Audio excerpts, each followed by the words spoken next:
Indonesia saat ini dihadapkan dengan banyak masalah terkait aspek ekonomi akibat dari pandemi COVID-19 yang telah berlangsung selama 2 tahun terakhir. Salah satunya adalah peningkatan angka pengangguran dan penduduk miskin yang disebabkan karena PHK dan tentunya menimpa juga saudara-saudara kita umat Katolik di Keuskupan Agung Jakarta. Arah Dasar Keuskupan Agung Jakarta atau ARDAS tahun ini menitik beratkan pada penghormatan martabat manusia, di mana kita diminta untuk semakin mengasihi, peduli, dan bersaksi. Untuk itu, Gereja Katolik perlu melakukan aksi nyata dalam membantu menuntaskan masalah pengangguran. Tantangan inilah yang mendasari semangat Komisi PSE KAJ untuk mewujudkan suatu gerakan karya baru, yakni gerakan Ayo Kerja. Gerakan Ayo Kerja bertujuan membantu umat yang kecil, lemah, miskin, tersingkir, dan difabel yang membutuhkan pekerjaan melalui pendampingan, pelatihan, dan berbagai informasi lowongan pekerjaan. Keberhasilan gerakan Ayo Kerja ini tentunya membutuhkan dukungan dan kepedulian dari berbagai pihak, mulai dari seksi PSE di setiap paroki sebagai garda depan untuk mendata dan mendampingi umat KLMTD yang membutuhkan pekerjaan. Diperlukan juga keterlibatan umat atau komunitas yang memiliki usaha atau bisnis yang membutuhkan tenaga kerja. Diharapkan dapat membantu menyerap tenaga kerja dari umat KLMTD. Dan yang tidak kalah pentingnya adalah kesiapan dan semangat para kandidat pencari kerja untuk terus mempersiapkan diri dalam menghadapi persaingan dunia kerja. Mari kita dukung gerakan Ayo Kerja ini demi kesejahteraan bersama, khususnya umat Katolik di KAJ. Bersama kita bisa, Tuhan memberkati.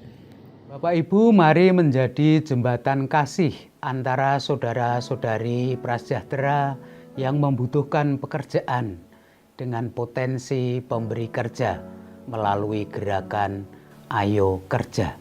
Dengan terlibat dalam gerakan ini, kita bersama-sama mewujudkan penghormatan martabat manusia.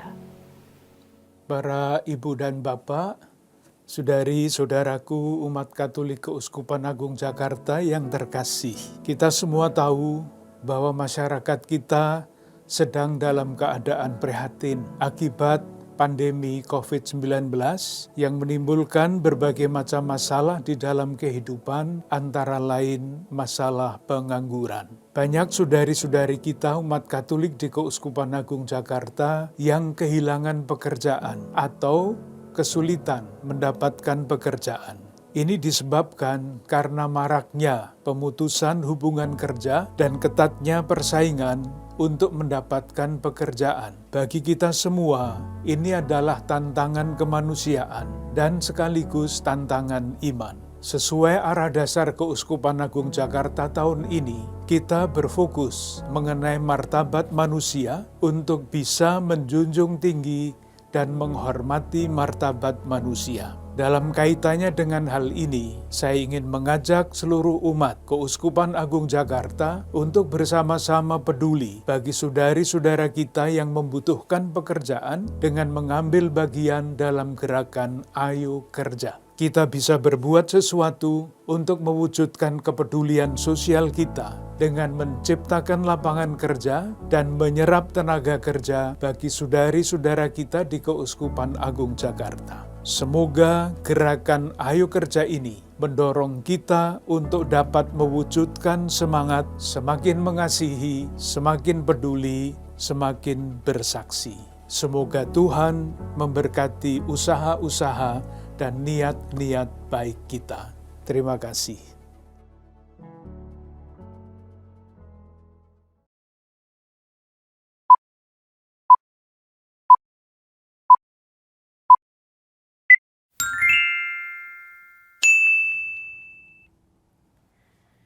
Shalom Bapak Ibu, Saudara-saudari dimanapun kalian berada, salam sejahtera dan salam sehat ya semuanya. Senang sekali hari ini kita dapat berjumpa di hari yang istimewa ini untuk saling membagikan inspirasi dalam bentuk talk show yang santai dan seru tentunya dalam rangka Hari Buruh hari ini 1 Mei 2022. Perkenalkan, saya Sharon Sengkei yang akan memandu talk show kita hari ini. Dan tentunya saya tidak sendiri ya. Namun bersama satu romo dan dua bapak yang baik hati berkenan bersama kita berbagi dan menginspirasi kita semua. Izinkan saya memperkenalkan mereka. Nah, di sebelah kiri saya ini ada Romo Anton Baur. Halo Romo, shalom. Sehat Romo? Sehat, komplit. Sehat, komplit ya. Ya, Romo Anton Baur ini salah satu tim perumus Ara Dasar KAJ ya atau Ardas KAJ dan juga dosen teologi di STF Driyarkara ya. Dan berikutnya ada Bapak Weli. Shalom Pak Weli. Salam Bu Seri. Sehat ya Pak? Puji Tuhan. Puji Tuhan sehat. Nah Pak Weli sebagai wakil buruh dan juga bekerja di PT Suwana Sahasika Abadi Jakarta dan sebagai pengurus PPMI atau Persaudaraan Pekerja Muslim Indonesia Kota Bekasi. Dan juga yang terakhir ada Bapak ganteng juga satu nih, Bapak Suroto. Shalom Pak Suroto. Shalom. Sehat juga ya Pak ya? Ya. Iya, sumringah banget nih Pak hari ini. Bisa ketemu langsung ya Pak ya. Nah, Pak Suroto sebagai wakil koperasi buruh. Nah, Bapak Suroto ini juga ketua di mana-mana nih ya. Salah satunya merupakan CEO Induk Koperasi Usaha Rakyat. Baik, saudara-saudara yang terkasih, Hari Buruh lahir dari berbagai perjuangan kelas pekerja untuk meraih kendali ekonomi politis hak-hak pekerja industri, khususnya di Amerika Serikat. Federation of Organized Trades and Labor Unions menetapkan tanggal 1 Mei 1886, ya sudah lama banget ya, sebagai Hari Perjuangan Kelas Pekerja Dunia. Selain untuk memberikan momen tuntutan 8 jam sehari, juga untuk memberikan semangat baru bagi perjuangan para pekerja di era tersebut. Dalam konteks gereja, kita juga memiliki kepedulian istimewa terkait kerja. Yesus berkata dalam Yohanes 5 ayat 17, "Bapakku bekerja sampai sekarang, maka aku pun bekerja juga." Dengan bekerja, manusia menjadi serupa dengan Allah. Bahkan, ikut berpartisipasi dalam karya Allah untuk menciptakan dunia yang lebih baik. Dengan bekerja, manusia mewujudkan martabatnya sebagai citra Allah. Situasi pandemi banyak membawa perubahan bagi dunia kerja, termasuk di Indonesia. Ada banyak orang kehilangan pekerjaan, ada banyak perubahan dalam berbagai industri, dan ada banyak juga kesempatan-kesempatan yang terbuka. Ketidakadilan sosial pun muncul dalam berbagai wajah yang baru. Dalam terang Injil, gereja selalu diutus untuk membawa kabar gembira di tengah berbagai perubahan dan tantangan zaman tentunya. Nah, bagaimana gereja di Keuskupan Agung Jakarta mewujudkan perutusan ini agar berbagai dinamika buruh dan pekerjaan sungguh terarah untuk menjunjung martabat manusia? Apakah semangat Santo Yusuf dan gema dari dokumen Rerum Novarum yang ditulis oleh Paus Leo ke-13 masih relevan untuk menjadi inspirasi hari ini? Maka melalui talk show ini, Komisi Pengembangan Sosial dan Ekonomi di Keuskupan Agung Jakarta, PSE KAJ, ingin menginspirasi umat Allah kita semua, khususnya para buruh, untuk ikut bergerak demi penghormatan martabat manusia. Sebagai awal dari talk show ini, mari bersama kita dengarkan pengantar dari Bapak Uskup kita, Ignatius Kardinal Suharyo.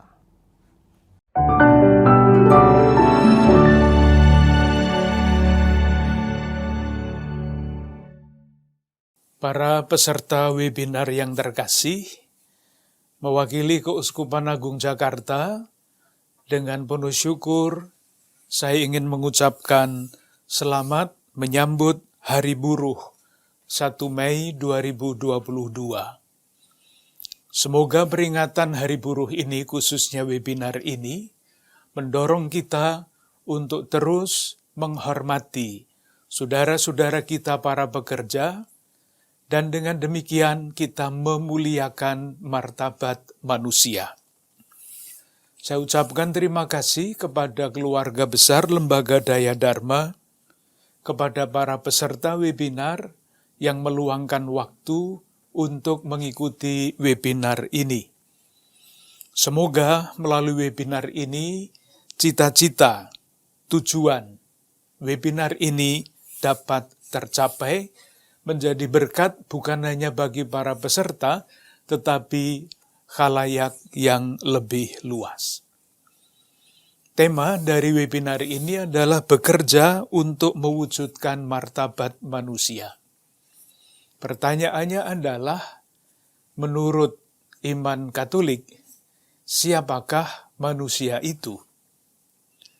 Salah satu jawabannya dapat dicari di dalam kitab suci, yaitu di dalam surat Rasul Paulus yang pertama kepada jemaat di Tesalonika bab 5 ayat 23.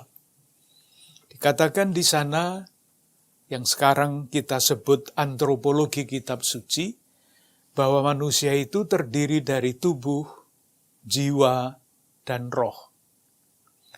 Oleh karena itu, menghormati martabat manusia, dan secara khusus dengan bekerja yang menghormati martabat manusia mesti menyangkut 3 unsur di dalam manusia itu.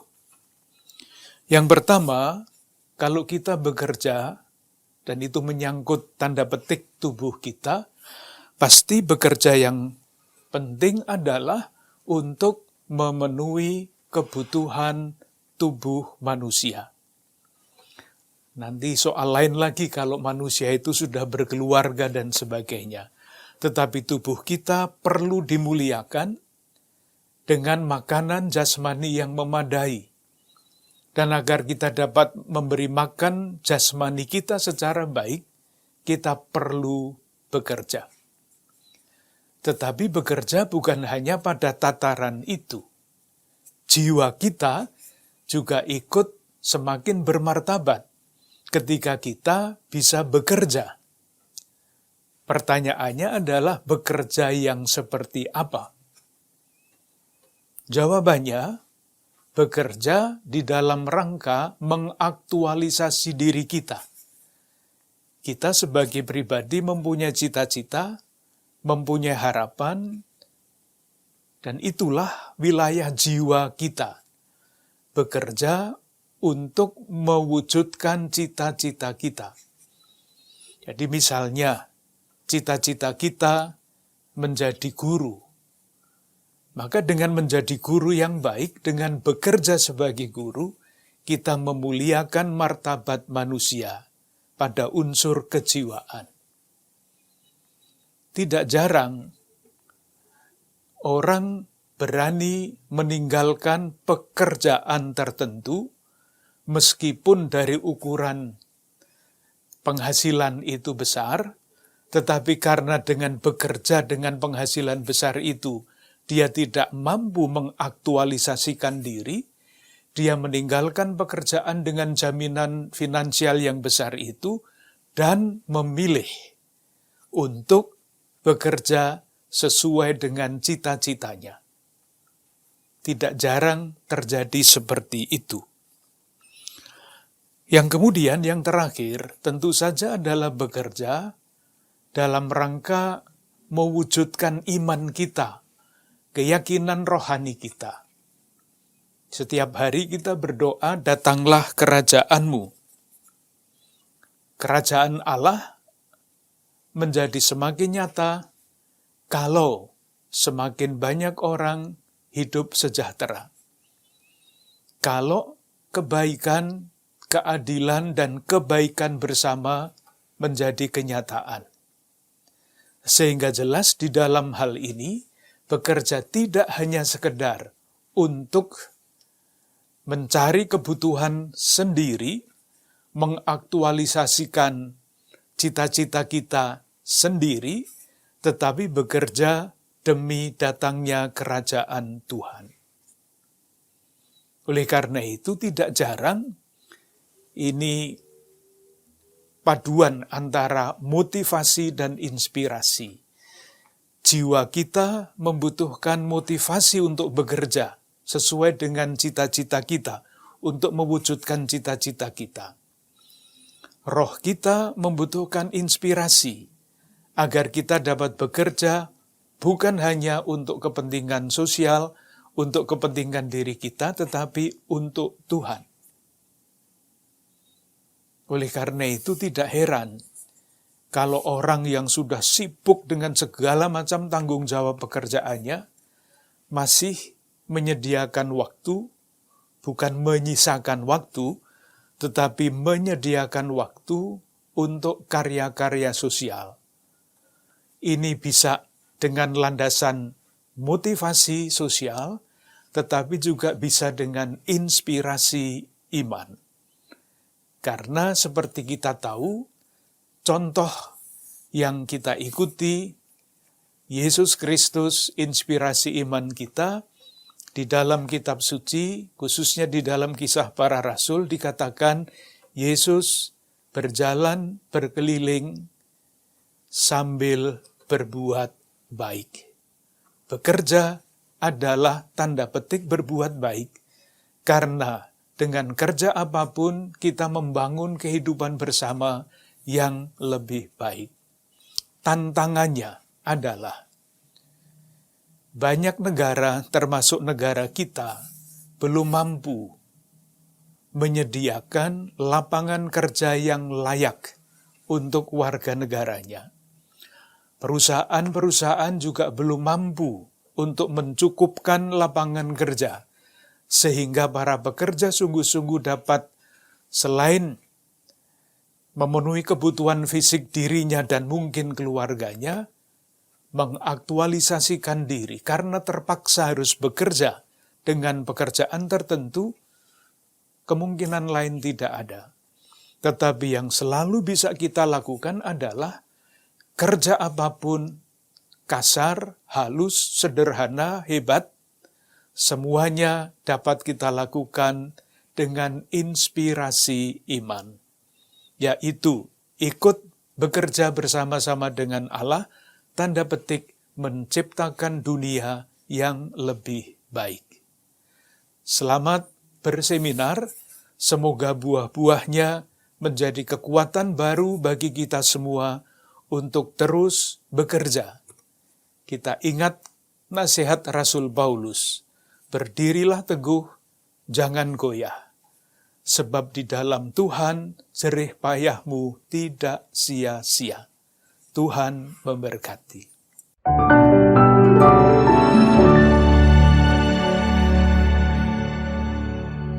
Terima kasih, Monsinyur. Nah, sekarang saya persilahkan untuk Romo Anton ya memberikan kami dahulu pemaparan tentang semangat Santo Yusuf dan dokumen Rerum Novarum sebagai inspirasi bagi para buruh dan kita semua dalam bekerja sehari-hari.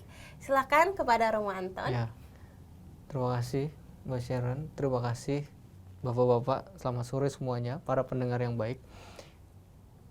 Berbicara tentang apa yang mau kita refleksikan bersama ya pada forum ini, tadi terkait dengan bagaimana merefleksikan pekerjaan, merefleksikan apa yang kita lakukan, saya ingin menawarkan sudut pandangnya demikian. Kita mulai dari sebuah pemahaman dasar bahwasanya identitas kita itu menentukan bagaimana kita bertindak.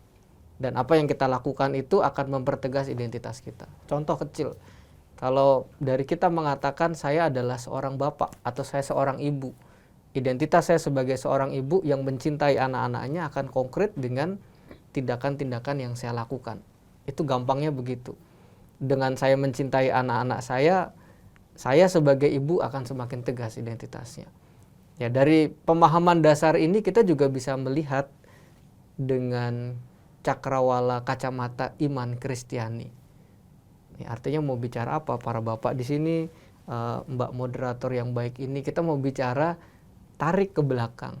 Kita nggak sekedar seorang bapak, seorang ibu, tidak sekedar seorang pekerja, baik itu di perusahaan ataupun di perusahaan A, B, dan C, nggak sebatas itu. Ada identitas yang lebih dalam sebenarnya. Dalam kacamata orang Kristiani, identitas yang paling dalam itu adalah bahwa kita adalah ciptaan Tuhan. Nah, kita adalah ciptaan Tuhan. Kalau nanti buka Kejadian bab 1 ayat 31, di antara ciptaan yang lain, hanya manusia yang dikatakan sungguh amat baik. Artinya apa? Artinya kita spesial, artinya kita semua berharga di mata Tuhan dan di mata sesama kita. Dengan itulah sebenarnya paling gampang kalau bicara identitas kita siapa. Kita adalah gambar dan rupa Allah, orang-orang yang spesial di mata Tuhan, di mata sesama kita. Dengan penegasan identitas itu, kemudian kita bisa melangkah lebih dalam lagi. Kalau kita lihat lagi ya dalam refleksi iman ya, menurut saya itu paling menarik. Dari refleksi iman nanti baru melangkah ke arah lebih dalam lagi. Dikatakan bahwa yang diciptakan itu manusia nggak seorang diri, tapi selalu bersama dengan yang lain. Ada penolong. Betul. Ya, saya nggak bisa hidup sendiri, saya butuh adanya penolong, teman sekomunitas. Saya nggak ada dari kita yang lahir tiba-tiba turun dari langit, nggak ada gitu ya. Kita lahir dari bapak ibu kita pastinya kan. Ya artinya mau mengatakan apa, sedari awal kita yang gambar dan rupa Allah ini hadir dengan para penolong yang menyertai hidup kita. Nah disitulah identitas kita sebagai seorang gambar dan rupa Allah sempurna dengan kehadiran orang-orang di sekitar kita. Ya. Sederhananya, seketika kita ditolong, seketika kita menjadi penolong. Nah, identitas inilah yang membantu kita mempertegas langkah berikutnya. Kalau sudah jelas saya gambar rupa Allah, saya berharga, saya menjadi penolong, nah itulah martabat manusia. Ya. Kalau KAJ mengatakan penghormatan martabat manusia, artinya bahwa saya menghargai sesama saya, ya Pak Moderator, Pak Weli, Pak Suroto, sebagai pribadi yang kita saling membutuhkan, kita pribadi yang saling support. Itu adalah penghormatan martabat manusia. Ya. Dari sini baru kemudian kita masuk ke dalam poin yang kedua. Lalu kalau sudah sadar bahwa saya adalah pribadi yang istimewa, menghormati yang lain pula, nah lalu penegasannya apa yang kita lakukan? Kita bicara tentang bekerja. Apa inspirasinya Santo Yusuf dan Rerum Novarum gitu ya, tadi dikatakan. Ini pokok ajaran sosial gereja.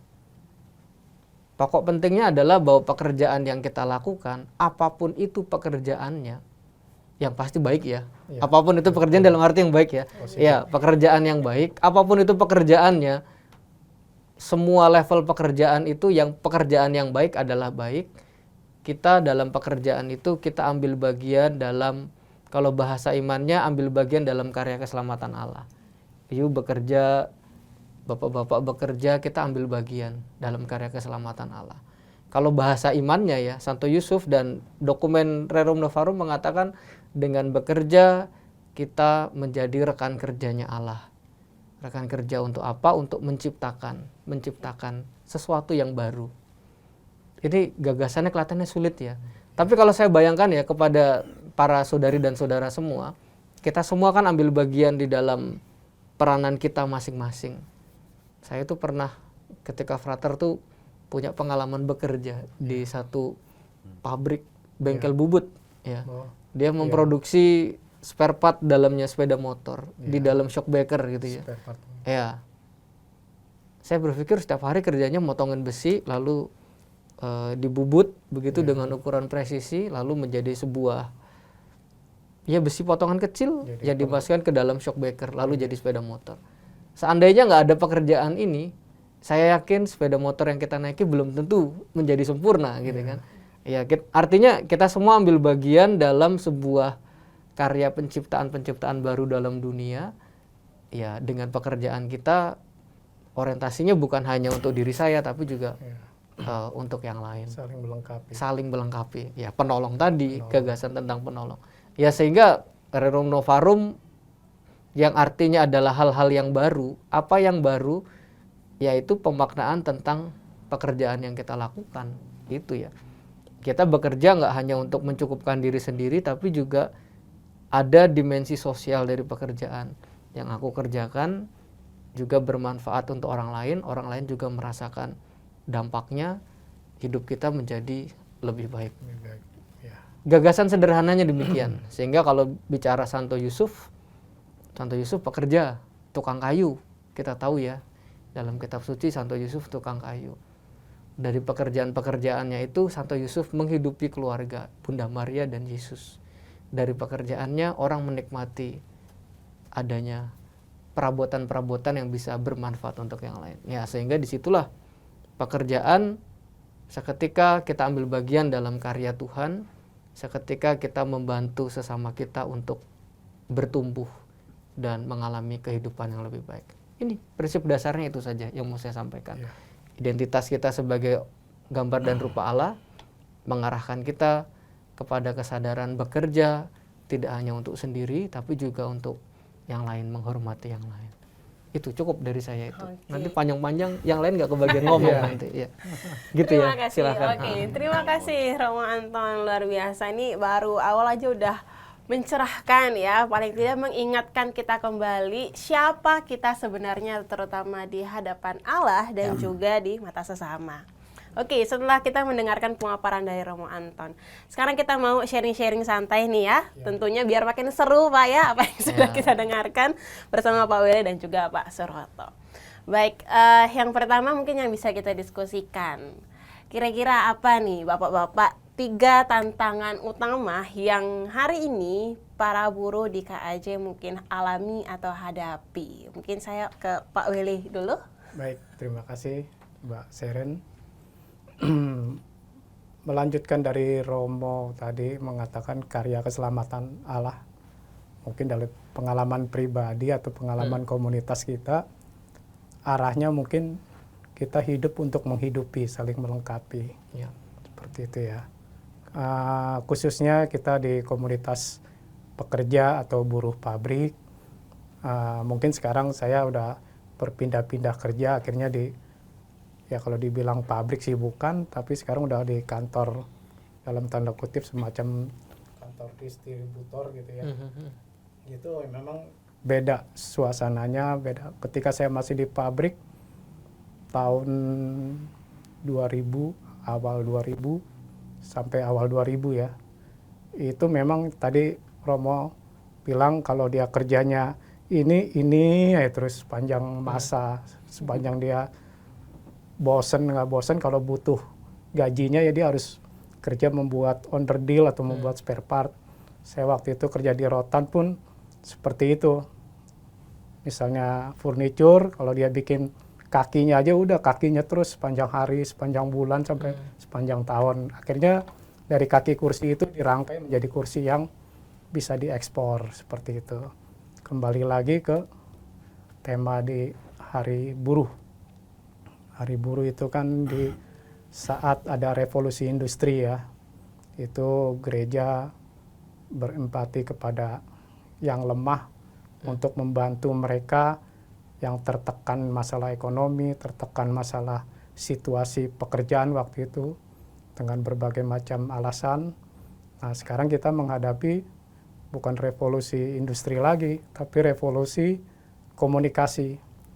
Di mana teman-teman buruh pun masih gagap atau gatek ya, gagap teknologi. Ya mungkin karena pendapatannya mereka nggak bisa membayar teknologi itu yang memadai. Komunikasinya mungkin HP-nya juga masih jadul, online-nya juga masih nggak ngerti. Akhirnya mereka bekerja sesuai dengan yang mereka mampu. Nah itu mungkin setiap hari buruh sering dibahas oleh komunitas, gereja, tapi kan hari-harinya buruh itu kan berjalan terus. Dibahas atau tidak dibahas ya kehidupannya begitu terus ya. Nah, sekarang kan kita diarahkan untuk lebih meningkatkan kepedulian kepada ya mungkin buruh salah satu yang lemah ya, tapi kita lebih kepada teman-teman yang hidupnya lebih lemah. Supaya gimana kita bisa hidup untuk menghidupi mereka, peduli. Jadi tercipta karya keselamatan Allah seperti itu. Ya mungkin awalnya seperti itu dulu. Terima kasih Mbak Sir. Oke, Pak Willy. Saya ke Pak Suroto, mungkin ada yang mau ditambahkan tentang tantangan-tantangan yang mungkin para buruh alami di hari ini. Iya, jadi menarik sekali tadi sudah diberi perspektif tentang Rerum Novarum oleh Romo dan juga disinggung oleh Mas Willy. Jadi begini Mbak, Rerum Novarum itu setelah saya pelajari begitu, sebenarnya kan ada alasan adanya ensiklik ini muncul atau sebagai argumentasi pembenarnya bahwa ada ketidakadilan, ada kesengsaraan yang mungkin keterlaluan, ada penderitaan orang banyak, terus kemudian ada segelintir yang kemudian memiliki privilege atau hak istimewa karena kepemilikan modalnya gitu. Akhirnya muncullah mungkin ini ya semacam surat edaran Paus ini, Paus Leo ke-13 ini, yang kemudian sebenarnya ide dasarnya adalah mencari titik keseimbangan di antara apa itu fungsi negara, ada fungsi pebisnis, dan juga fungsi para pekerja yang atau mereka yang hanya mengabdikan kepentingan pekerjaannya atau tenaga dan pikirannya untuk mendapatkan penghidupan. Nah, di situ saya lihat yang paling mendasar justru adalah bagaimana mencari titik keseimbangan ini. Nah, hari ini saya lihat tantangannya cukup mendasar ya.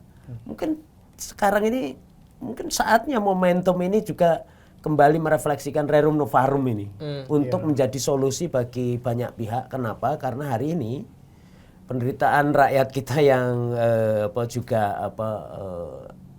menjadi korban dari revolusi industri 4.0 itu bukan sedikit loh.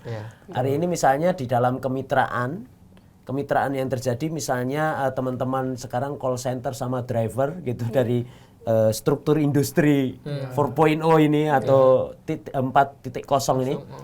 ini mereka seperti terabaikan.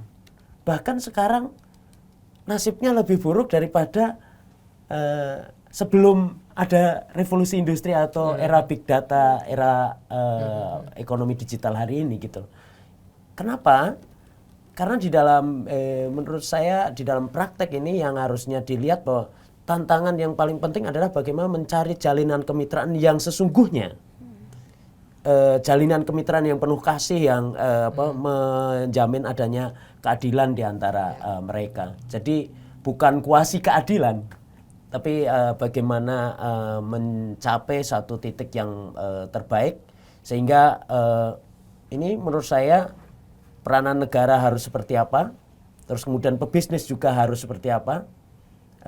Kalau tadi disinggung Amerika itu sudah misalnya punya undang-undang ESOP, Employee Share Ownership Plan atau kepemilikan saham buruh, sejak 50 tahun yang lalu. Karena ada ketidakadilan, ada kesenjangan yang terlalu tinggi. Ini di Amerika. Lalu tadi disinggung Amerika ya, jadi saya tertarik juga mengkaji Amerika ini, struktur ekonomi domestiknya bagaimana dan pertalian perburuannya bagaimana. Ada seorang Profesor Gard dari Maryland University yang membuka data. Ternyata Amerika itu ekonomi domestiknya itu banyak dikelola oleh kepemilikan buruh. Dalam sistem ESOP tadi sampai angkanya 13 juta. Itu kartu ESOP resmi yang artinya dia memiliki juga kepemilikan di dalam kepesertaan di dalam perusahaan. Jadi mereka tidak diabaikan hanya sebagai pekerja semata-mata. Pemegang saham. Jadi mereka punya saham. Kalau saya kurang setuju ya kalau misalnya terlalu radikal seperti yang diusulkan oleh Pak Bernie Sanders kemarin kan, beliau menginginkan ESOP demokratik. Jadi kepemilikan saham buruh harusnya 51% ya. Itu mungkin terlalu frontal kalau untuk Indonesia hari ini. Kita untuk menuju kepada wacana itu saja sudah. Terus kemudian kesenjangan yang terlalu tinggi di dalam gaji. Mbak, saya itu sudah hitung-hitung gaji seorang presiden direktur di Indonesia ini dengan level pekerjaan yang terbawah seperti jabatan OB atau security. Saya sudah hitung, Romo, itu sampai ada yang 2.200 kali lipat. Oh ya. Oke. Artinya ini peran negara harus hadir di situ. Artinya harus ada regulasi yang menata ini, yang menjamin terjadinya keseimbangan. Kalau tidak, bagaimana citra kasih tadi itu bisa diwujudkan kalau sistem ini menciptakan kesenjangan yang terlalu jauh. Ini yang saya maknai dari makna penting Rerum Novarum atau revolusi baru ya, atau sesuatu yang baru itu. Kebaruannya di mana? Kita harus menciptakan satu yang memberikan dasar keseimbangan tadi. Istilahnya korporasi ya. Korporasi itu keseimbangan antara fungsi state, fungsi civil masyarakat dan juga fungsi pasar atau fungsi pengusaha korporasinya gitu, perusahaannya gitu. Jadi itu, dan saya senang karena saya tadi disinggung tentang koperasi ya Mbak. Saya kebetulan aktif di koperasi. Lah di koperasi ini saya mengembangkan satu sistem bagaimana suatu sistem pembagian ekonomi juga bisa memiliki citra keadilan dan kasih tadi ya. Bahkan saya kaget Paus kita ini, Paus Leo, bukan Paus Leo, Paus Fransiskus. Ya. Paus Fransiskus itu mengatakan koperasi itu waktu ada semacam audensi dari pengurus koperasi dunia, International Cooperative Alliance. Saya kutip itu menarik. Beliau mengatakan, saya tahu koperasi. Ternyata memang beliau tahu koperasi. Beliau waktu mudanya kerja di koperasi rumah sakit pamannya gitu di sana, negara asalnya. Nah, terus beliau mengatakan koperasi itu rumah kejujuran, koperasi itu rumah keadilan. Ini yang menarik. Jadi saya di belakang Anda semua yang mendukung jalannya koperasi. Saya tahu juga bahwa ada koperasi, banyak koperasi palsu. Beliau juga mengamati secara serius. Dan itu mengagetkan teman-teman gerakan koperasi. Karena apa? Pikirnya ini Paus ini tanpa briefing kok bisa.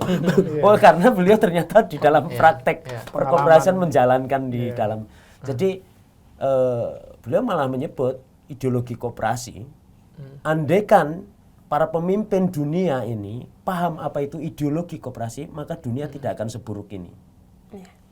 Itu jalan lain ya, di luar tadi yang peran negara misalnya menciptakan ESOP dan lain-lain tadi Mbak. Oke, terima kasih untuk pemaparannya. Ya, jadi untuk pertanyaan yang pertama ini kita bisa lihat tadi ya, banyak sekali tantangan-tantangan yang dihadapi oleh para buruh. Yang pertama mungkin kerja yang monoton tadi ya, yang Pak Willy sampaikan. Kemudian financial pun menghambat adaptasi untuk teknologi gitu. Teknologinya berjalan terus, tapi manusianya bagaimana ya? Kemudian dari Pak Suroto, mencari titik keseimbangan tadi ya, kata-kata yang saya dapat ya, mencari titik keseimbangan akan keadilan sosial menghadapi revolusi 4.0 ini gitu. Bagaimana sebelum era-era big data ini, bagaimana kita bisa ya mencari, karena kesenjangan yang sangat jauh itu. Nah, ini tantangan yang kita hadapi saat ini. Baik, nah sekarang ini ya, oke, kita semua setuju bahwa zaman serba digital, apalagi pandemi ini, mau nggak mau kita dipaksa, seakan-akan dipaksa ya. Tiba-tiba aja gitu datang online-onlinean gitu. Apakah berbagai perubahan dunia kerja membuka ruang bagi bentuk-bentuk pelecehan terhadap martabat manusia yang baru juga, dalam arti martabat manusia ini akhirnya seakan-akan tidak dihormati dengan adanya revolusi ini atau adanya dunia digital ini ya. Apa contohnya mungkin dari Pak Willy dan Pak Suroto mungkin bisa jabarkan biar teman-teman dan kita semua ini juga makin bisa mengerti apa yang juga dialami para buruh. Mungkin saya ke Pak Suroto dulu. Jadi ya menarik, ini satu perkembangan dialektika peradaban yang menarik ya, bahwa dengan adanya revolusi industri 4.0 ini Mbak, atau era digital ekonomi lah. Pertama muncul kehilangan tadi banyak pekerjaan, tapi juga muncul kesempatan baru, talent-talent baru. Seperti tadi ternyata moderator kita ini, beliau yang cantik ini adalah juga bekerja di dunia digital ekonomi kan. Nah, ini yang perlu diadaptasi saya kira ini ya. Bagaimana mereka yang tadi tertinggal di belakang, jangan sampai tertinggal terlalu jauh tadi yang disampaikan beliau. Tapi yang terpenting juga bahwa ada modus operandi yang sekarang ini saya lihat, struktur ekonomi kita itu mengarah kepada masuk ke dalam sistem yang tadi belum mencitrakan bentuk kasih, bentuk keadilan yang sejati tadi. Ya. Jadi misalnya kepemilikan dari dunia digital ekonomi ini lebih banyak didominasi oleh oligopoli atau duopoli atau bahkan monopoli dari pemilik modal besar. Yang paling besar itu misalnya di Indonesia gitu, itu ternyata kepemilikannya di belakangnya semua adalah yang terbesar adalah ini kan gitu. Nah, bagaimana ini direvitalisasi dan ini juga penting artinya untuk menjaga keberlanjutan kan. Kalau sekarang kan Sustainable Development Goal, kita mengarah ke sana. Bagaimana pembangunan ini sebagai tujuan pembangunan ini adalah berkelanjutan kan gitu. Jangan sampai ada segelintir orang yang mengejar profit semata-mata lalu mengabaikan aspek-aspek kemanusiaan.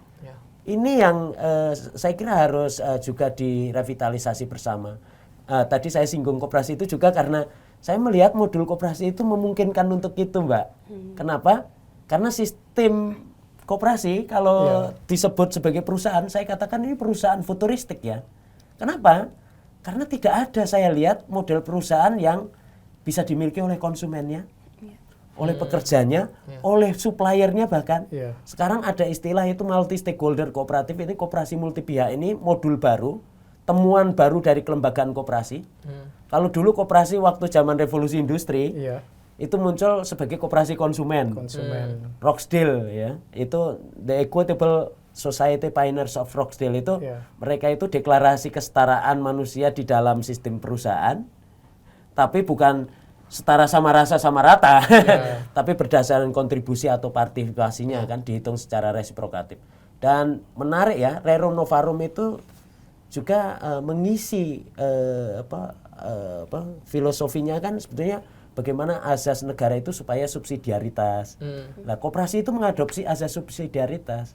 Apa-apa yang sudah bisa dikerjakan oleh individu itu tidak perlu dikerjakan oleh koperasi atau oleh negara itu. Tapi apa-apa yang itu kan diadopsi dari gereja juga itu sebetulnya Rerum Novarum ini. Praktek koperasi ini juga menariknya di situ.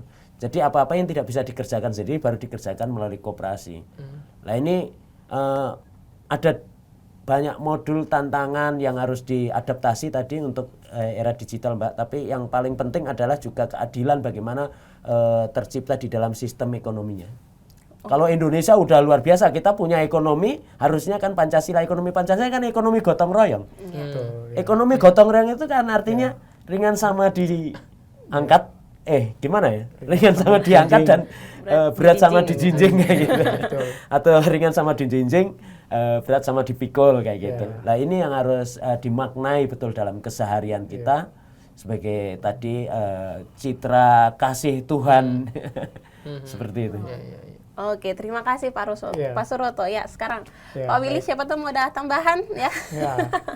Ya mungkin kalau dari saya yang berpihak kepada teman-teman buruh yang lemah ya, karena kan sekarang kan kelas-kelas buruh itu banyak kastanya sekarang kan.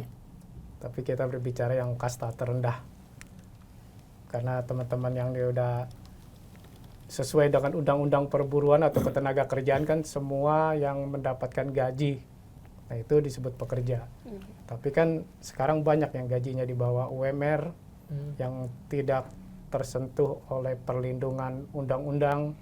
Karena kan kalau kita lihat perjalanan perlindungan buruh itu dari namanya undang-undang perburuhan dirubah jadi undang-undang ketenaga kerjaan, sekarang menjadi undang-undang cipta kerja, di mana pertama melindungi buruh, ketenaga kerjaan, jadi buruhnya dilepas, jadi ketenaga kerjaan juga membela pengusaha.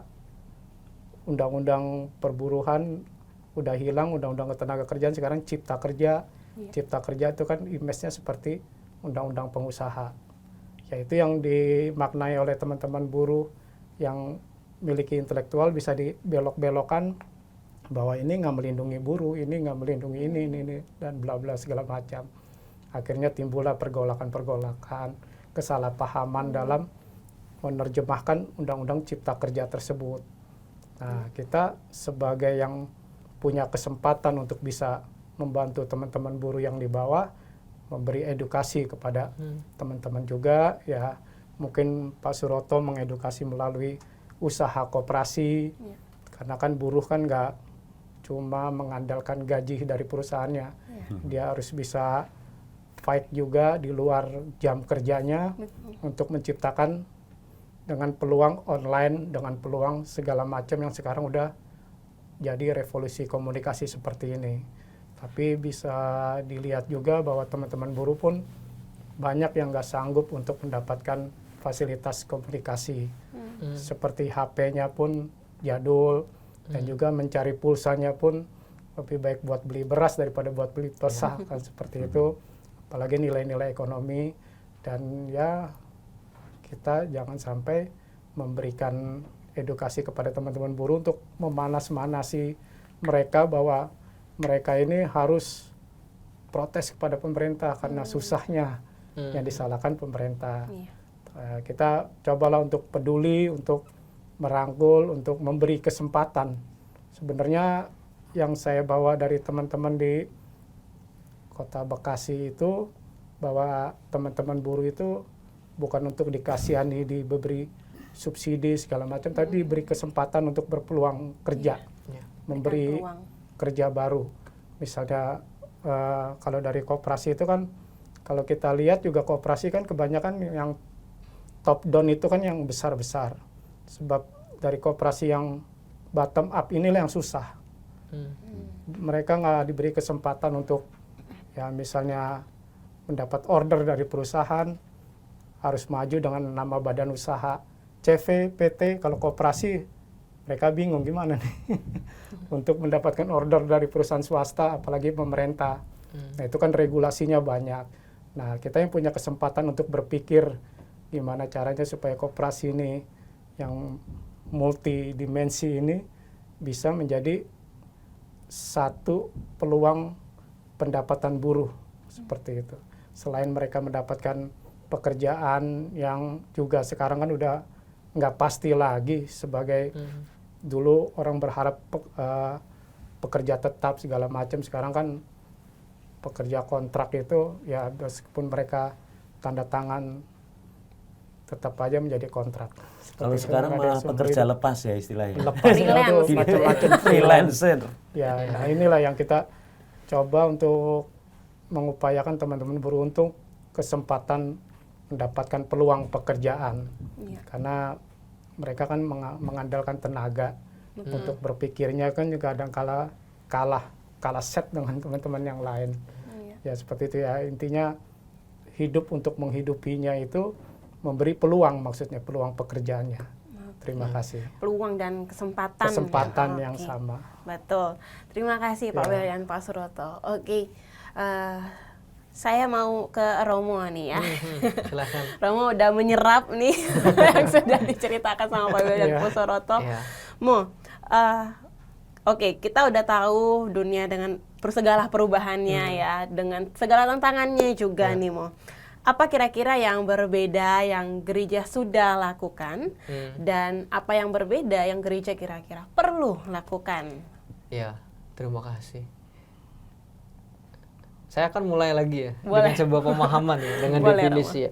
Kadang-kadang kita dengan gampang menyebut gereja, apa sudah gereja lakukan. Kalau kita tanya gereja itu siapa, itu kan pertanyaan dasar toh sebenarnya ya. Apakah gereja itu Bapak Uskup? Saya udah Bapak Uskup ya, Bapak Uskup dengan para imam. Saya rasa bukan itu definisinya gitu kan. Kalau bicara gereja, kalau di KAJ jelas, gereja adalah persekutuan dan gerakan umat Allah.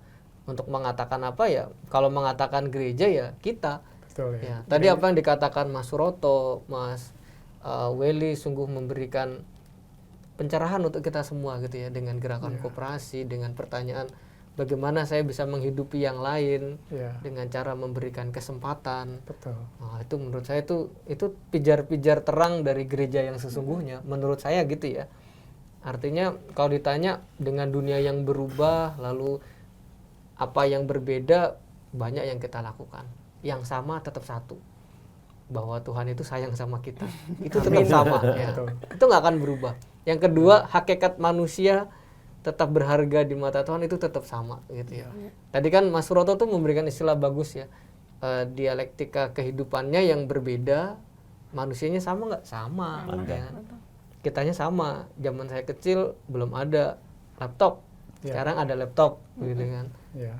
Zamannya Mas Willy, Mas Suroto zaman Ya. kecil dulu mungkin televisi masih tidak segampang sekarang gitu kan ya. Hitam putih. Hitam putih ya, hitam putih terus Masih banyak semut-semutnya ya. masih harus berbayar kan ya dulu ya. Ya dulu masih pakai decoder itu saya masih ingat zaman saya Pakai kecil. aki ya. Pakai aki ya. Sekarang udah teknologinya maju, semuanya di genggaman gitu kan. ya. Apakah manusianya berubah? Sama manusianya. Hanya bagaimana kalau mengatakan gereja perlu melakukan apa ya kita perlu melakukan apa ya intinya garis bawahnya sih ya kalau yang kita refleksikan gimana kita sama-sama bisa saling support, saling menghidupi tadi ya. Iya. Itu saya suka istilahnya Pak Willy ya. Bagaimana supaya hidup kita bisa menghidupi yang lain juga. Iya. Tadi kalau misalnya para buruh itu bekerja, bagaimana kita yang bisa berpikir lebih jauh kita bantu mereka bantu. Nah itu menurutku itu adalah identitas gereja yang sesungguhnya. Iya. Kalau koperasi bisa menjadi jalan yang baik, koperasi yang baik, syukur kepada Allah bisa mengembangkan sebuah ekonomi kasih. Ya, Betul.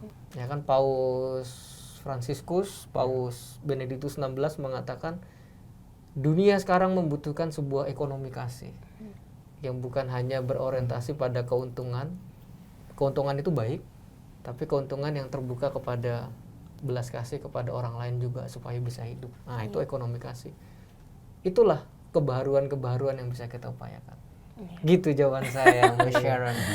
Oke, terima kasih Romo. So, gereja tentu kita ingat lagi ya, bukan sekedar gedung, juga bukan cuman Monsinyur aja ya, dan bukan cuman Romo Anton aja ya, teman-teman Ya semua. kita lah, gereja itu umat Allah Betul, yang percaya. umat Allah. Saya, Romo, Pak Iya, Willy, Pak Pak Willy, Suroto, Pak. dan semua teman-teman yang Iya. mendengarkan ini juga adalah gereja. Jadi Kecil keluarga. betul, yang betul. terkecil adalah keluarga. Maka coba tadi pertanyaan tadi bisa mungkin direfleksikan ya, apa yang sebenarnya saya Nah, sudah lakukan iya, gitu betul. ya Romo ya. Cocok ya. Apa yang sudah saya lakukan bagi teman-teman saya, bagi mungkin pekerja-pekerja saya atau mungkin sekeliling saya. Nah, itu juga bisa mungkin kita jawab bersama-sama sebagai satu gereja. Baik, kemudian saya mau lanjut ya pertanyaan Romo tentang bagaimana kalau gitu gereja kita semua ini ya menjadi kabar gembira para buruh. Contoh karya nyatanya apa? Maksudnya kalau gitu kita udah tahu nih kita adalah gereja, kira-kira apa sih kita ini bisa lakukan apa untuk membagikan kabar gembira itu kepada teman-teman para buruh khususnya? Ya. Saya. Iya, kepada Romo Anton. Kan gereja kita semua. juga. Iya, saya jawab. Romo Anton dulu lah. Ya, oke, terima kasih. Ya. Saya masih terngiang-ngiang kalau teman-teman yang Katolik ya, ketika masa Prapaskah itu ada jalan salib. Iya. Ya. Doa jalan salib, saya lupa di perhentian keempat atau keenam ya, atau ke-8 itu ada doanya demikian, ada renungannya ya, bagaimana kita bisa memberikan perhatian kepada mereka yang memerlukan bantuan, misalnya memberikan sumbangan, misalnya HP yang layak pakai, Iya. laptop yang layak pakai, Iya. pakaian yang layak. Rumusannya bukan lagi sekedar dulu kan berpikirnya pakaian ya, pakaian yang layak pakai, tapi di dalam doa itu bunyinya bagaimana kita juga bisa ambil bagian, misalnya ada selular HP yang layak pakai, bisa support yang tadi dibilang ada teman-teman yang mungkin membutuhkan. Iya. Menurut saya itu kabar gembiranya di situ sebenarnya ya. Artinya cara berpikirnya, semangatnya adalah semangat solidaritas. Bukan bertanya aku orang paling memelas di dunia ini gitu ya. Tapi what can I do for the others? Apa yang bisa saya lakukan untuk yang lain? Menjadi peduli. Kata kuncinya peduli tadi. Kabar gembiranya adalah kabar gembira kepedulian. Kisahnya janda miskin di dalam kitab suci yang memberi dengan penuh cinta, itulah yang bisa kita upayakan. Contoh nyatanya apa? Banyak sekali hal-hal baik di Keuskupan ini ya. Dari PSE itu sudah banyak, LDD banyak. Ini kan struktural ya, struktural. Pasti akan lebih baik kalau gereja rumah tangga bisa membawa kabar gembira satu dengan yang lain. Contoh kecilnya ngajarin teman-teman kita pakai HP gitu ya. Nah, itu sih. Saya punya pengalaman konkret. Saya punya seorang kawan, dia bekerja, lalu bagaimana dia upgrade karyawannya yang tadinya melayani di bagian bersih-bersih lalu di-upgrade, dikursusin komputer misalnya. Luar biasa. Nah, menurut saya itu sebuah kabar gembira ya. Wajahnya pasti akan berbeda ya, akan memberikan penghidupan. Nanti teman-teman pasti bisa ceritanya lebih hidup untuk Baik. gereja yang sesungguhnya kita semua gitu. Menurut saya itu ya kabar gembiranya adalah bahwa poin tadi subsidiaritas, solidaritas, peduli itu menjadi kabar gembira yang bisa kita perjuangkan bersama sebagai satu orang-orang yang percaya kepada Tuhan Allah.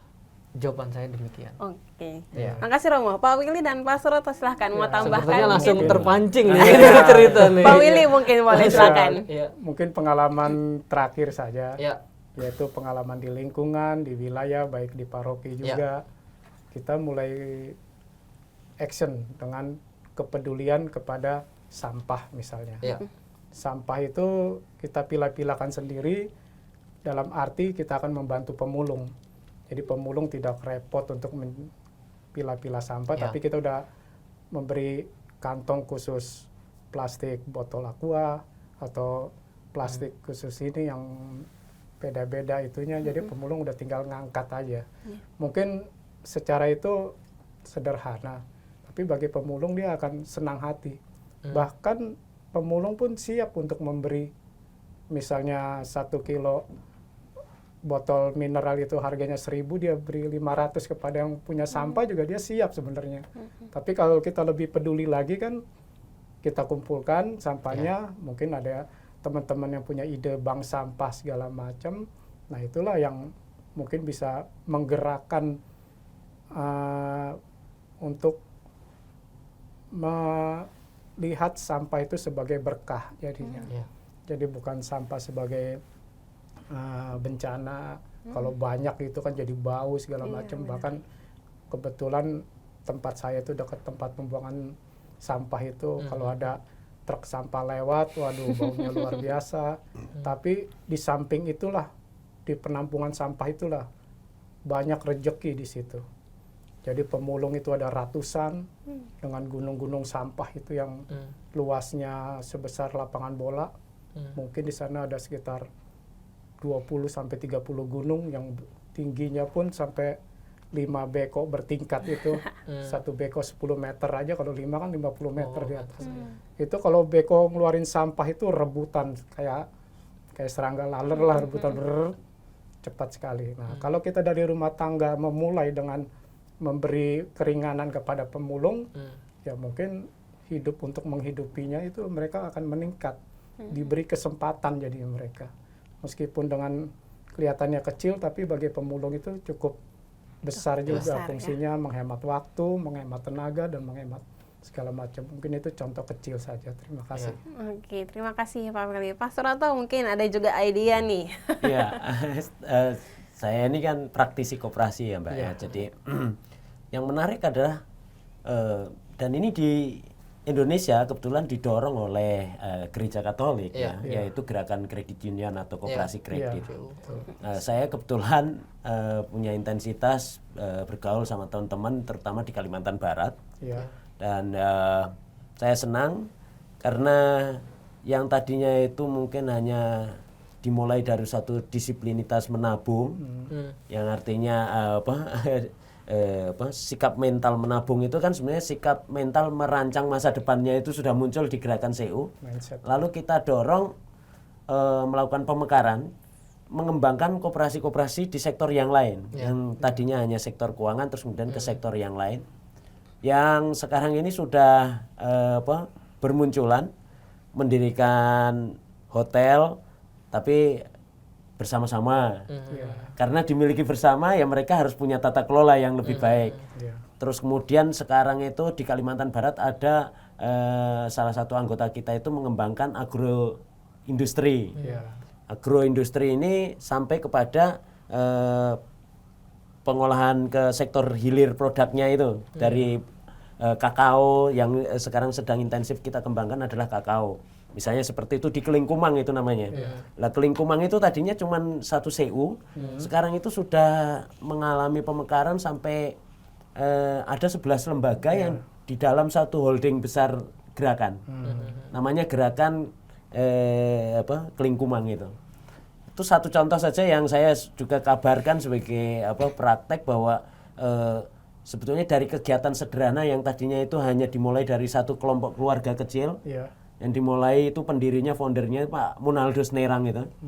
Itu tadinya hanya 26 orang dari keluarga kecil yang dia juga tadinya itu takut kalau mau nambah anggota gitu. Sekarang anggotanya sudah 200.000. Terus kemudian tabungan bersama anggotanya itu sudah sampai 1,7 triliun. Dan kemudian sekarang terakhir saya juga terlibat ikut mendorong berdirinya kampus Institut Teknologi Kelingkungan. Sudah punya sekolah. Wah, puji Tuhan. Dan peran gereja dalam arti secara institusi gereja ya Romo itu saya kira sudah dimaknai betul oleh teman-teman yang ada di Kalimantan Barat itu. Itu pedalaman ya. Saya malah tidak melihat gerakan yang besar itu malah justru di Jakarta. Kenapa Jakarta yang begitu banyak orang pandai, tapi gerakan koperasinya nggak berkembang? Ini saya juga mungkin saya harus banyak diskusi sama Romo. Ini Romo bisa kasih saya pencerahan gimana cara ngembangkan di Jakarta ini supaya koperasi itu bisa berkembang baik. Karena saya lihat kan banyak yang saudara-saudara kita yang masih tidur di jalanan. Ini yang menurut saya yang harus kita maknai betul. Dan saya sering ke Bekasi, Jababeka, Jababeka itu maksudnya di kawasan industri itu. Itu juga saya senang sekali ya. Dulu saya hanya diskusi kecil gitu, sekarang mereka sudah punya toko, punya ini, koperasinya seperti itu. Dan itu memberi kehidupan betul-betul, memberi citra kasih yang saya lihat ketika saya mengatakan koperasi itu bisa jadi jalan yang baik untuk memperbaiki hidup. Terus dia mengabarkan kepada yang lain gitu. Nah, ini yang saya kira harus kita kerjakan semuanya dengan cara seperti itu. Oke, terima kasih Pak Suroto. Wow, sangat-sangat mencerahkan ya. Apalagi tadi kata yang terakhir mengabarkan kepada yang lain. Jadi kalau ada kabar gembira, jangan disimpan. Jangan disimpan sendiri teman-teman, tetapi dibagikan, disebarkan. Apalagi juga talk show kali ini mungkin teman-teman juga merasa terberkati, terinspirasi. Nanti boleh ditonton lagi ya, dibagikan dan mungkin saling menginspirasi, saling menyemangati, saling memberikan kesempatan itu tadi ya. Semoga amin ya kita para gereja nih, para gereja udah bisa melakukan itu semua. Baik, sebagai penutup ya, nggak kerasa kita bincang-bincang. Saya pengen bertanya take actionnya nih ya, take actionnya setelah kita kurang lebih berapa menit nih kita cerita, nggak kerasa ya. Apa kira-kira satu hal praktis ya atau satu langkah yang kita bisa semua lakukan ya setelah mendengarkan ini, setelah mungkin Bapak-bapak dan Romo juga saling berbagi, kira-kira apa satu langkah dari Bapak, dari Romo bagi teman-teman, bagi kita semua memaknai tantangan hari ini secara positif juga demi pertumbuhan iman dan sukacita kita semua, terutama juga dari para buruh. Saya dari Pak Willy dulu boleh. Baik, terima kasih waktunya. Ya, langkah kecil yang tadi saya ceritakan mengenai sampah, memilah-milah, membantu para pemulung, itu kita memberi kesempatan kepada mereka yang ekonominya rendah. Mungkin masih dalam bergelut dengan sampah, sekarang kan sudah viral.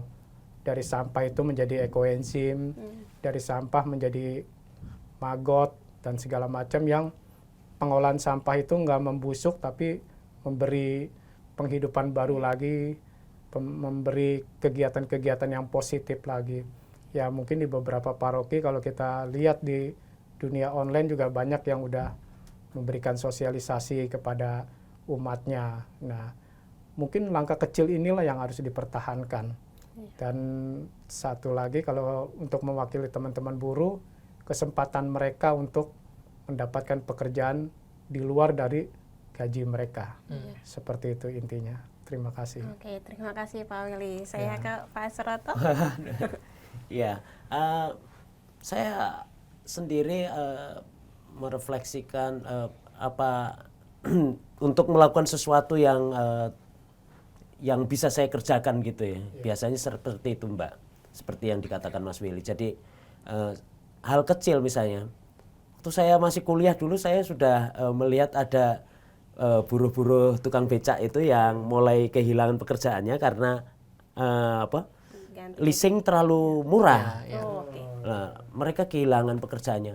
Waktu itu saya lihat mereka mulai menderita ya, artinya ketidur-tiduran di pangkalan, terus kemudian bahkan mulai ada yang mengadu keberuntungan judi di antara teman-temannya gitu. Ada banyak masalah sebenarnya. Ketika saya datang, waktu itu saya masih mahasiswa ya, saya datang, saya diskusi, saya menemani ngobrol sama teman-teman itu. Mereka ternyata punya masalah yang berat lagi, terjerat oleh rentenir. Akhirnya saya katakan, kalau gitu kita bersama-sama kita cari solusi. Saya kumpulkan di satu balai desa kecil waktu itu, tapi yang datang ternyata pendoponya kecil, tapi yang datang sampai 83 orang ya. Dan semua mengagetkan saya karena mereka terlalu bersemangat, karena dipikirnya saya ternyata diharapkan membawa uang untuk membantu. Saya katakan saya tidak bawa uang 1 sen pun dan saya mahasiswa. Mereka kaget. Ini bahasa Banyumas, Mbak. Lah Mas, lah untuk apa ini kita dikumpulkan? Orang sakakan cocot lah Mas. Cocot itu sebenarnya biasa ya, karena mereka orang Banyumas itu egaliter. Cocot itu mulut, itu nggak usah banyak mulut lah gitu. Tapi itu bahasa egaliter ya. Kalau di Banyumas bahasa biasa. Kalau mungkin di Jogja Solo ini agak kasar gitu. Tapi yang menarik adalah waktu itu saya katakan seperti itu, justru mereka muncul kesadaran. Saya bilang kita bisa keluar dari semua persoalan ini kalau kita bersama-sama. Akhirnya apa yang bisa dilakukan? Saya bilang kurangi rokok 1 batang 1 hari. Hampir semua tukang becak kebetulan merokok, Romo. Dari situ mereka bisa kumpulkan untuk beli becak yang tadinya itu becaknya masih sewa bisa dibeli. Terus kemudian yang tadinya pinjaman rentenir jadi pinjam dari uang yang mereka koleksi sendiri. Dan akhirnya mengagetkan juga. Saya nggak tahu ya kenapa ya, hal kecil yang saya lakukan hanya memberi jalan tadi itu, mengurangi rokok 1 batang untuk membuat itu. Tapi dampaknya mereka jadi punya perencanaan untuk menyekolahkan anaknya, mendapat tambahan inspirasi karena ada modal yang dipinjam oleh mereka, yang bunganya tidak mencekik rentenir, dan itu pun bunganya dikembalikan lagi kepada mereka. Akhirnya mereka bisa mengembangkan banyak usaha-usaha produktif, seperti kalau mau musim lebaran haji, mereka itu orang-orang Islam itu kan penggemukan kambing kolektif bersama-sama, terus kemudian bikin ternak lele terpal, terus kemudian ada tebasan bambu dijual ke pasar, terus kemudian jualan melon ketika musim puasa kayak gini nih Romo. Nah jadi Mbak, itu mengagetkan semuanya. Jadi saya hanya punya semangat kecil untuk mewartakan ilmu yang saya dapatkan yang tidak seberapa, tapi ternyata dampaknya. Dan bahkan bikin saya sering menangis ya, karena kadang saya kaget, kenapa kok ini becak ini kan pendapatannya cuma 100.000 kok ditabung semua. Mas Roto ini gimana sih? Dulu suruh nabung, sekarang saya nabung malah dimarahin. Bukan gitu, ini namanya aniaya terhadap keluarga lah. Kalau kamu pendapatannya ditabung, anak istrimu dikasih makan apa kan? Alhamdulillah, ini Mas setelah ada ini, terus kami punya usaha. Nah, usaha orang perempuan yang bakolotek dan sebagainya di rumah ini, inilah yang jadi harian. Nah yang dari becak ditabung. Saya tanya, untuk apa kamu nabung? Saya ingin supaya anak saya bisa sekolah, supaya bisa pinter seperti Mas Roto katanya. Itu yang saya yang bodoh ini dijadikan role model buat mereka itu kan. Hidup menghidupi. Sebenarnya sangat sederhana Mbak. Kita nggak usah mulu-mulu. Kalau mau merubah regulasi tadi harus jadi anggota DPR atau jadi presiden. Ya.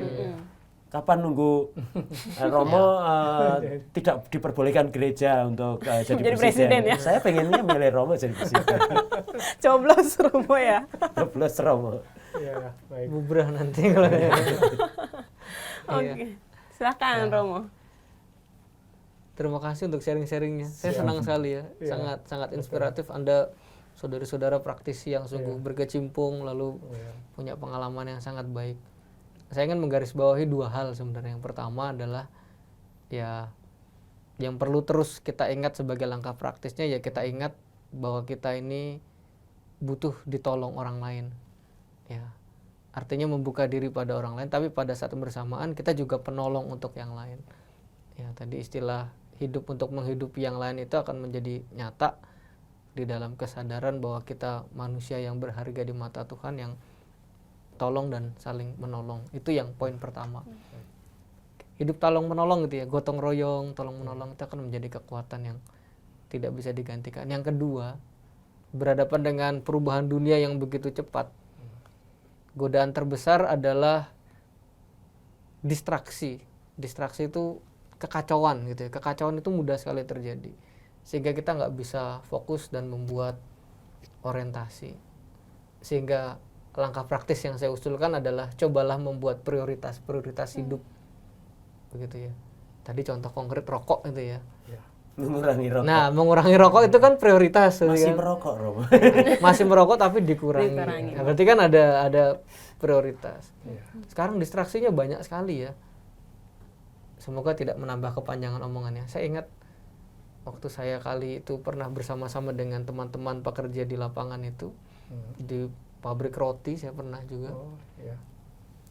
Lalu dengan uang pemasukan yang berapa puluh ribu rupiah yang bisa ditabung, tapi mereka belikan player musik pada waktu itu ya. Yang menurut saya tingkat kebutuhannya itu nggak mendesak gitu ya, tapi karena merasa biar nggak ketinggalan zaman gitu. Nah kayak gini loh. Ini kan berarti kan langkah prioritas ya, supaya tidak ada distraksi. Ini langkah-langkah praktis yang bisa membuat kita semakin bermartabat sebagai manusia. Ya, itu tanggapan dari saya. Oke, Gitu, ya. terima kasih Romo, Pak Welly dan Pak Suroto. Ya, saya juga mengucapkan terima kasih banyak atas kebersamaan kita hari ini. Sekali lagi saya ucapkan terima kasih buat Romo Anton Baur, Pak Welly dan Pak Suroto untuk memberikan waktunya berkumpul, bercerita, saling membagikan inspirasi ya buat kita semua, khususnya di hari ini, Hari Buruh 1 Mei 2022. Saya juga ucapkan terima kasih untuk Bapak Ibu yang sudah mendengarkan ya, kita saling sharing ya. Nanti kalau Bapak Ibu juga mau berbagi, boleh banget ya, saling membagikan kabar gembira itu tadi, jangan disimpan sendiri Bapak Ibu. Semoga kita semua saling menginspirasi, terutama di dalam hal bekerja dan mewujudkan martabat manusia dalam hidup kita sehari-hari. Tidak ada langkah yang terlalu besar atau kecil. Tadi Bapak Suroto udah ceritakan dari langkah kecil justru memberikan dampak yang besar, bahkan dampak yang mungkin tidak dipikirkan ya, tidak disangka-sangka bisa menjadi pengaruh yang besar dan juga memberi kesempatan hidup untuk menghidupi kepada orang lain dan kita semua. Udah makin tahu, udah makin terarah nih kita harus ngapain, maka setelah hari ini mari kita lakukan hal-hal kecil itu ya, jangan cuma dipendam, take action ya, sehingga hidup kita bisa juga memberkati hidup orang lain. Terima kasih semua partisipasinya, sampai jumpa di lain kesempatan dan Tuhan memberkati. Sampai jumpa. Shalom. Terima kasih.